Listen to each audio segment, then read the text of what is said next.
போட்டி திருப்படிக்கு மாணவர்களுக்கு வணக்கம். நம்ம வந்து குரூப் 1 மெயின்ஸுக்கு பார்த்திங்கன்னா வார்ம் அப் டெஸ்ட் அப்படின்னு சொல்லி வச்சுருக்கோம். மெயின்ஸுக்கு மொத்தம் மெயின்ஸில் பார்த்திங்கன்னா நம்ம 9 யூனிட் இருக்குது. ஒவ்வொரு யூனிட்லையும் ஒவ்வொரு டெஸ்ட்டுங்கிற ஒரு கொஸ்டின் வச்சுருக்கோம். அதை நீங்கள் வந்து என்ன பண்ணால் இப்போ நாங்கள் உங்களுக்கு கொடுத்துருப்போம், வாட்ஸ்அப்பில் கேட்டால் கூட கொடுத்துருவோம். கொஸ்டின் இங்கிலீஷ்லையும் இருக்கும், தமிழ்லையும் இருக்கும். அண்டர்ஸ்டாண்ட் பண்ணி எழுதிட்டு நீங்கள் ஒரு வந்து எழுத வேண்டியது இருக்கும், டெஸ்ட்டை எழுத வேண்டியது இருக்கும். அதில் ஒரு எக்கனாமிக்ஸில் இன்றைக்கி ஒரு கொஷின் பார்ப்போம். இந்த கொஷின் வந்து ஒரு கரண்ட் அஃபேர்ஸில் வந்த கொஷின்ஸ். அதில் என்ன கொஷின் பாருங்கள், what you mean by inter generation fiscal equity. Inter generation and fiscal ஈக்விட்டினா என்ன அப்படின்னு கேட்டிருக்காங்க. Write a brief note on the need for intergenerational fiscal equity as a tax devolution criteria. First question meaning பாருங்கள், what you mean by intergenerational fiscal equity. Intergenerational fiscal ஈக்விட்டினா என்னன்னு கேட்டிருக்காங்க. அதுக்கப்புறம் என்ன கேட்டிருக்காங்கன்னா, இந்த டேக்ஸ் டிவல்யூஷன் கிரிட்டீரியாவில் பார்த்தீங்கன்னா இன்டர்ஜென்ரேஷனல் ஃபிஸ்கல் ஈக்விட்டி ஏன் தேவை ஏன்னா அப்படின்னு சொல்லிட்டு கேட்காங்க. இப்போ இதில் வந்து கொஸ்டினை பொறுத்த வரைக்கும் பார்த்தீங்கன்னா நமக்கு மெயின்ஸு வந்து ரைட்டிங் ப்ராக்டிஸ் தான் மெயின். 30% படிச்சிங்கன்னா 70% எழுதி பார்த்துட்டு இருக்கணும். இங்கே டிஃபால்ட்டாக நமக்கு மெயின்ஸை பொறுத்த வரைக்கும் 10 மார்க்குக்கு 15 மார்க்கு டிஃபால்ட்டாக நீங்கள் ஒரு இன்ட்ரோடக்ஷன் ஒரு கன்க்ளூஷன் டிஃபால்ட்டாக எழுதுறீங்க. பிறகு வந்து கொஸ்டினுக்கு ஏற்ற மாதிரி பாடியை வந்து மெயின் பாடியை உடைக்கிறீங்க. அப்போ இன்ட்ரோடக்ஷன் படிச்சுட்டு போகிறோம். அடுத்து பார்த்தீங்கன்னா கன்க்ளூஷனும் எழுதிட போகிறோம். மெயின் பாடி பார்க்கும்போது நமக்கு மார்க்கை பொறுத்த வரைக்கும் என்னென்னா இன்டர் ஜென்ரேஷன் ஃபிஸ்கல் ஈக்விட்டி அதை தான் கேட்டிருக்கான். அப்போ ஒரு 10 மார்க் கொஸ்டின் வச்சுக்கிறோமா, இதுக்கு ஒரு 3 மார்க் வச்சுக்கிறோம். அதுக்கப்புறம் பார்த்தீங்கன்னா write a brief note on the need for என்ன ஏன் தேவை இன்டர் ஜென்ரேஷன் ஃபிஸ்கல் ஈக்விட்டி, அதான் மெயினான பாயிண்ட். டேக்ஸ் டிவல்யூஷன் கிரிட்டீரியா பற்றி எழுதிக்கிறோம், அதுக்கு ஒரு 2 மார்க் வச்சுக்கிறோம். இப்போ இதுக்கு வந்து நமக்கு ஒரு 5 மார்க் வச்சுக்கலாம். அப்போ 3 மெயின் பாடியை நம்ம 3 உடைச்சிருக்கோம். இன்ட்ரடக்ஷன் கன்க்ளூஷனும் உடைச்சிருந்தோம். அப்போ வந்து இது ஏன் இப்போ ரீசெண்டாக வந்து கரண்ட் அஃபேர்ஸில் அடிப்படக்கூடிய நியூஸ் என்ன இப்போ இதுன்னு கேட்டிங்கன்னா, ஆக்சுவலாக பார்த்தீங்கன்னா டேக்ஸ் டிவல்யூஷன் இந்த கொஸ்டினை பொறுத்த வரைக்கும் என்னென்னா அந்த டேக்ஸ் டிவல்யூஷன். இந்த டேக்ஸ் டிவல்யூஷன் வந்து எதை பேஸ் பண்ணி போடுறாங்க கேட்டிங்கன்னா, ஒரு மாநிலத்தை பொறுத்த வரைக்கும் பாப்புலேஷன், அந்த மாநிலத்தினுடைய ஜிடிபி என்ன, அப்புறம் அந்த மாநிலத்தினுடைய என்விரான்மெண்ட்டு என்ன, மாநிலத்துடைய என்விரான்மெண்ட்டு இதெல்லாம் கால்குலேட் பண்ணி தான் ஒரு ஈக்விட்டியை மெயின்டைன் பண்ணுறாங்க. அப்போ ஈக்விட்டினா என்ன அப்படின்னு பார்க்கும்போது பார்த்தீங்கன்னா, இப்போ நமக்கு வந்து ஃபினான்ஸ் கமிஷனுடைய ரோலு இதில் நீங்கள் சொல்லி ஆகணும். அதில் ஈக்விட்டிங்கிறத நம்ம தெரிஞ்சுக்கிடணும். ஒரு அப்பா இருக்கார், ஏன்னா அப்பாவுக்கு வந்து ஒரு 4 குழந்தைகள் இருக்காங்க.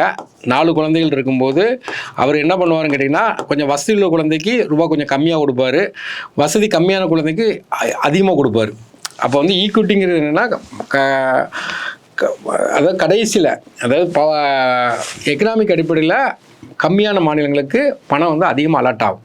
அப்போ வந்து நமக்கு வந்து ஃபினான்ஸ் கமிஷன் ஒரு இது படிப்பீங்க. ஃபினான்ஸ் கமிஷன், இந்த ஃபினான்ஸ் கமிஷனுடைய மெயின் ரோல் என்னென்னா டேக்ஸை வந்து டிஸ்ட்ரிபியூட் பண்ணி கொடுக்கும். சென்ட்ரலுக்கு ஸ்டேட்டுக்கு டேக்ஸை டிஸ்ட்ரிபியூட் பண்ணி கொடுப்பாங்க. இப்போ இந்தியான்னு எடுத்துக்கிட்டிங்கன்னா, இந்தியாவை பொறுத்த வரைக்கும் பார்த்திங்கன்னா நம்ம தமிழ்நாடாக இருக்கட்டும், கேரளாவாக இருக்கட்டும், கர்நாடகா இருக்கட்டும், இவங்கெல்லாம் பார்த்திங்கன்னா பாப்புலேஷனை கண்ட்ரோல் பண்ணிட்டாங்க. இப்போ உத்தரப்பிரதேஷ், பீகார் இங்கெல்லாம் பார்த்திங்கன்னா பாப்புலேஷன் அதிகமாக இருக்குது. அப்போ வந்து இந்த ஈக்விட்டியை ஃபிஸ்கல் ஈக்விட்டியை மெயின்டைன் பண்ணும்போது அவங்களுக்கு ஃபண்டு அதிகமாக அலாட் ஆகும். வடகிழக்கு மாநிலங்களுக்கு அதிகமாக அலாட் ஆகும். என்ன காரணம் சொல்லுவாங்கன்னா, பாப்புலேஷன் அதிகமாக இருக்கும்பாங்க, இந்த மாநிலத்துக்கு வந்து ஜிடிபி கம்மியாக இருக்கும்பாங்க, நிறைய ஃபேக்டர் ஒரு காரணமாக சொல்லுவாங்க. அப்போ வந்து நம்ம பாதிக்கப்படுறோம். தெற்கில் உள்ள மாநிலங்கள் பாப்புலேஷனுங்கிறது கண்ட்ரோல் பண்ணியிருக்கோம், அதுக்கு வந்து நாங்கள் ஃபண்டு தர மாட்டோம்னு சொன்னால் நமக்கு பனிஷ்மெண்ட் கொடுக்குற மாதிரி இருக்கும். அப்போ இந்த மாதிரி நிறைய ப்ராப்ளம் இருக்குது. அப்போ வந்து நம்ம டேக்ஸு என்ன பண்ணுறோம் கேட்டிங்கன்னா, டேக்ஸை வந்து அதிகமாக பே பண்ணுறோம் சென்ட்ரல் கவர்மெண்ட்டுக்கு, ஆனால் நம்ம ஃபண்டு வந்து நமக்கு என்னது கம்மியாக வருது. அப்போ அந்த வந்து எவ்வளோ கொடுக்குன்னு நிர்ணயம் வந்து ஃபினான்ஸ் கமிஷன் ரெக்கமெண்ட் பண்ணுவாங்க. அப்போ நம்ம மாநிலம் வந்து டேக்ஸு வந்து அதிகமாக யார் கொடுத்துருக்காங்க கேட்டிங்கன்னா, நார்மலாக சென்ட்ரல் கவர்மெண்ட் கொடுத்துருங்க, நம்ம ரீஃபண்ட் கம்மியாக வருது. அப்போ நமக்கு என்ன ஆகும் கேட்டிங்கன்னா, நம்ம வெளியே இருந்து கடன் வாங்க வேண்டியது இருக்கும், ஃபாலோ பண்ண வேண்டியது இருக்கும். இந்த ஃபாலோ பண்ணுறது வந்து என்ன ஆகுங்கன்னா ஃபியூச்சர் ஜென்ரேஷன் அஃபெக்ட் ஆகிற மாதிரி இருக்கும். அப்போ ஃபியூச்சர் ஜென்ரேஷன் அஃபெக்ட் ஆகக்கூடாது. அப்போ எதெல்லாம் ஃபாலோ பண்ணணும், அதான் அந்த கொஸ்டினுடைய மீனிங்.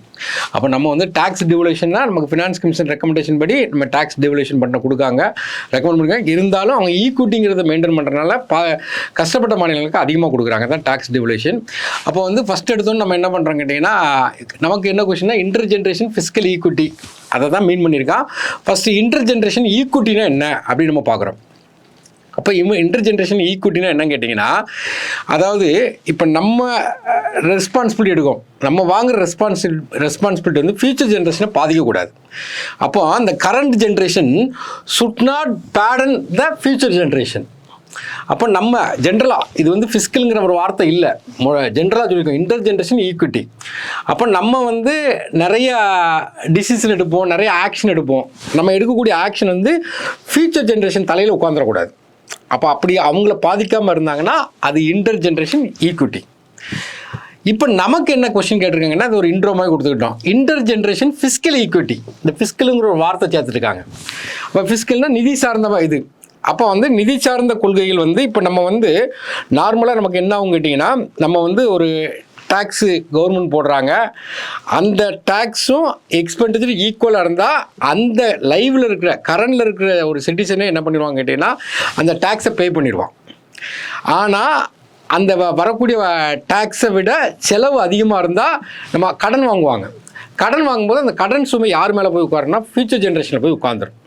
ஃபியூச்சர் ஜென்ரேஷன் மேலே உட்காரக்கூடாதுங்கிறத நம்ம பார்க்குறோம். அப்போ இந்த இடத்துல வந்து இன்டர் ஜென்ரேஷன் ஃபிஸ்கல் ஈக்விட்டி. அப்போ ஃபிஸ்கல் ஈக்விட்டினா என்ன கேட்டிங்கன்னா, இப்போ கவர்மெண்ட் வந்து பப்ளிக் சர்வீஸ் பண்ணுறாங்க, கவர்மெண்ட் டெப்ட் வாங்குறாங்க, இன்ஃப்ராஸ்ட்ரக்சரு இன்வெஸ்ட்மெண்ட்டு அப்படின்னு சொல்லிட்டு நிறைய என்ன பண்ணுறாங்கன்னா செலவு பண்ணுறாங்க. அது அந்த செலவு வந்து எப்படி இருக்குன்னு கேட்டிங்கன்னா ஃபேர் ஷேராக இருக்கணும். ஃபியூச்சர் ஜென்ரேஷன் தலையில் போய் உட்காந்துடக்கூடாது.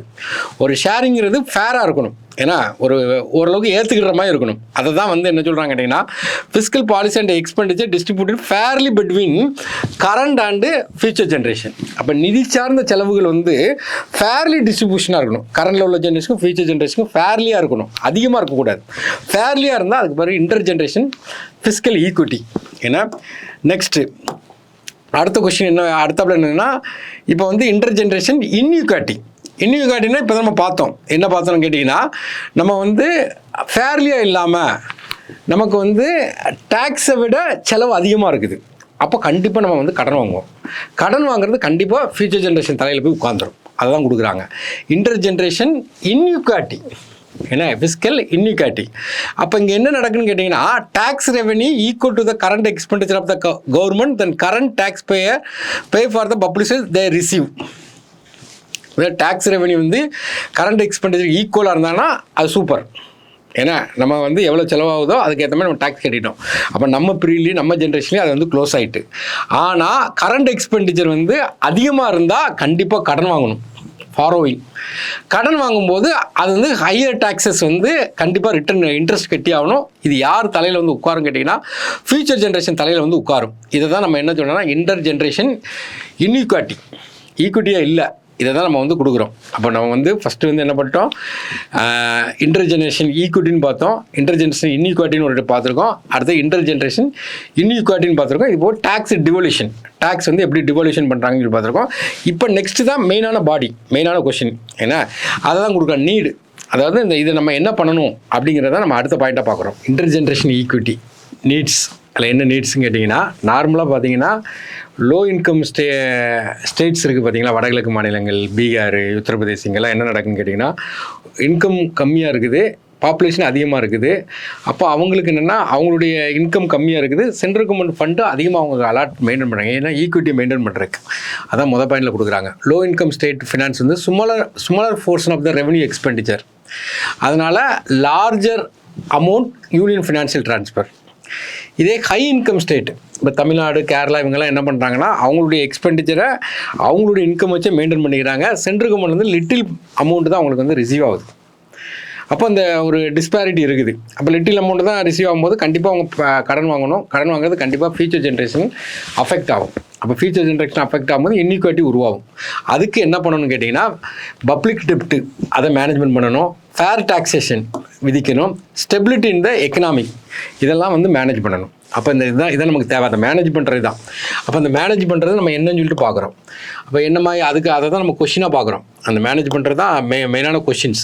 என்ன மாதிரி இதெல்லாம் பண்ண போகிறோம் அப்படின்னு பார்க்கும்போது need for inter generation fiscal equity as a tax devolution criteria. அப்போ அதில் நம்ம மொதல் பாயிண்ட் என்னென்னு பார்த்தீங்கன்னா நமக்கு வந்து லாங் டேர்ம் சஸ்டைனபிலிட்டி, இதுதான் ஒரு பாயிண்ட்டாக கொடுத்துருக்கோம். அடுத்தது பார்த்து இந்த லாங் டேர்ம் சஸ்டைனபிலிட்டினா என்ன அர்த்தம் கேட்டிங்கன்னா அதாவது current fiscal decision do not unfairly burden future generation. இப்போ கரண்டில் உள்ள ஃபிஸ்கல் வந்து அன்ஃபேர்லியாக ஃபியூச்சர் ஜென்ரேஷன் தலையில் போய் விழுந்துடக்கூடாது. நம்ம இப்போ உள்ள இன்ஃப்ராஸ்ட்ரக்சரு அந்த இதெல்லாம் உருவாக்குறோன்னு சொல்லிட்டு அன்ஃபேர்லியாக உருவாக்கக்கூடாது. ரெண்டுமே மெயின்டைன் ஆகிற மாதிரி லாங் டேர்ம் சஸ்டைனபிலிட்டியாக இருக்கணும், நிலைத்த நீடித்ததாக இருக்கணும். அதுக்கு பாயிண்ட்டு. ரெண்டாவது பாயிண்ட்டு பேலன்ஸ் இன்வெஸ்ட்மெண்ட். இன்வெஸ்ட்மெண்ட் வந்து எப்படி இருக்கணும் கேட்டிங்கன்னா பேலன்ஸ்டாக இருக்கணும். பேலன்ஸாக இருக்கும்போது பப்ளிக் இன்வெஸ்ட்மெண்ட் பண்ணுறாங்க. இந்த இன்வெஸ்ட்மெண்ட்டு இன்ஃப்ராஸ்ட்ரக்சர் சோஷியல் சர்வீஸில் போடும்போது பெனிஃபிட், அதாவது கரண்டில் உள்ளவங்களுக்கும் ஃபியூச்சர் ஜென்ரேஷன், இப்போ உள்ளவங்களும் கட்டணும், ஃபியூச்சர் ஜென்ரேஷன்களும் கட்டணும். அது ரெண்டுமே எப்படி இருக்கணும், பேலன்ஸாக இருக்கணும்.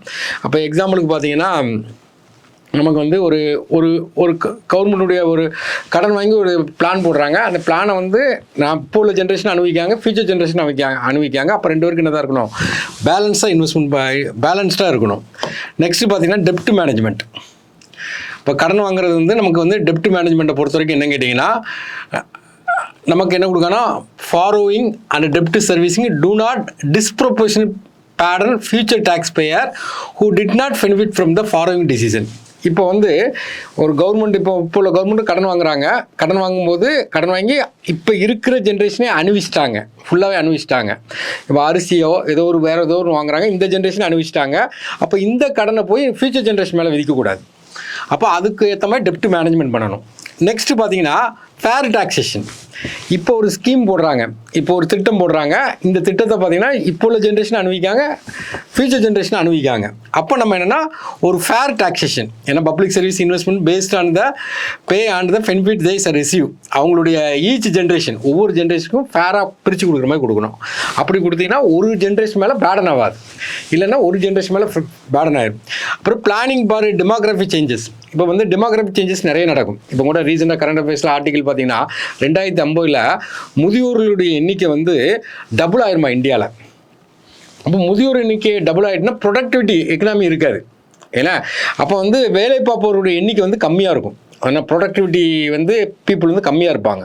அப்போ என்ன ஆகும் கேட்டிங்கன்னா, இந்த முதியோர்கள் அனுபவித்ததை வந்து ப்ரொடக்டிவிட்டி ஆட்க வந்து இப்போ அந்த டைமில் 2050 எடுத்துக்கிட்டிங்கன்னா அவங்க வந்து அவங்க மேலே பேடன் ஆகிடும், அவங்களுக்கும் சேர்த்து அவங்க டேக்ஸ் கட்டுற மாதிரி ஆயிடும். அப்போ அதுக்கு இப்போமே நம்ம பிளான் பண்ணணும் அப்படின்னு சொல்லிட்டு அந்த இது மேனேஜ் பண்ணுறதுக்கு இப்போமே பிளான் பண்ணணும்னு சொல்லிட்டு நமக்கு என்னென்ன காரணங்கிறத நம்ம கொடுத்துருக்கோம். கடைசியில் நம்ம ஒரு கன்க்ளூஷன் கொடுக்குறோம். கன்க்ளூஷன் என்ன கொடுக்குன்னு கேட்டிங்கன்னா, fairly distributed across the generation. ஒவ்வொரு ஜென்ரேஷனுமே ஃபேர்லியாக இருக்கணும், ஒரு ஆளுக்கு பேடன் மாதிரி இருக்கக்கூடாது. அடுத்து ப்ரொமோட்டிங் சஸ்டைனபிலிட்டி. ஏன்னா சஸ்டைனபிலிட்டி ப்ரொமோட் பண்ணுறாங்க. ஃபேர்னஸ்ஸு, ரெஸ்பான்சிபிள் ஆஃப் த கவர்னன்ஸ், இதெல்லாம் மெயின்டைன் பண்ணணும் அப்படின்னு சொல்கிறோம். இப்போ ஜென்ரலாக உங்களுக்கு புரிஞ்சிருக்கும் இன்டர் ஜென்ரேஷன் ஈக்குவிட்டினா என்னன்னு சொல்கிறோம், அப்புறம் இன்டர் ஜென்ரேஷன் இன்இக்வாலிட்டினா என்னன்னு சொல்கிறோம். இது வந்து நமக்கு எப்படி மெயின்டைன் பண்ணுறோம், இதை நீ வந்து எப்படி மெயின்டைன் பண்ணுறோம், இவ்வளோதான் நமக்கு தேவை. இதை வச்சு நம்ம ஒரு கொஸ்டின் எப்படி கேட்டணும், இது எக்ஸ்ட்ரா பாயிண்ட் நீங்கள் போட்டுவிடணும். போட்டு நமக்கு என்ன கொஸ்டின் கேட்காங்களோ ப்ரிப்பேர் பண்ணுங்க. இது கரண்ட் அஃபேர்ஸில் வந்த ஒரு ஆர்டிகல் என்ன இன்டர் ஜென்ரேஷனுங்கிறது. இப்போ டேக்ஸ் டிவிலேஷன் சரியாக இல்லாதனால, மாநில அரசு இருக்குன்னா மாநில அரசு அவனுடைய டேக்ஸுக்கு ஏற்ற மாதிரி அவன் எவ்வளோ டேக்ஸ் போடுறானோ அதை அந்த மக்கள் பே பண்ணிடுவாங்க. ஆனால் அந்த டேக்ஸை சென்ட்ரல் கவர்மெண்ட் எடுத்துக்கிறாங்க. எடுக்கும்போது இவனுக்கு ஒரு பற்றாக்குறை ஏற்படுது. அப்போ கண்டிப்பாக கடன் வாங்குறான். கடன் வாங்குறது ஃபியூச்சர் ஜென்ரேஷனுக்கு அஃபெக்ட் ஆகிடக்கூடாது. அப்படி அஃபெக்ட் ஆகிட்டா இன்இக்விட்டி, அஃபெக்ட் ஆகாமல் பண்ணால் ஈக்விட்டின்னு அர்த்தம். இதுதான் ஜென்ரலோடைய கான்செப்ட். இது ஒரு கொஸ்டின். இதை நீங்கள் வந்து உங்களுக்கு கொடுத்துருப்பாங்க. இதை இன்னும் 2-3 நேரம் படித்து பார்த்துட்டு நீங்கள் ஒரு சின்ன நோட்ஸுமே ப்ரிப்பேர் பண்ணிட்டு எப்படி டெலிவரி பண்ணணும் பாருங்கள். நீங்கள் எழுத முன்னாடி 4 எழுதி போட்டு வாங்க. அப்போ தான் நமக்கு கொஞ்சம் தெரியும். வந்து மெயின்ஸ் எக்ஸாம் பொறுத்தவரைக்கும் ஒன்லி ரைட்டிங் ப்ராக்டிஸ் தான்.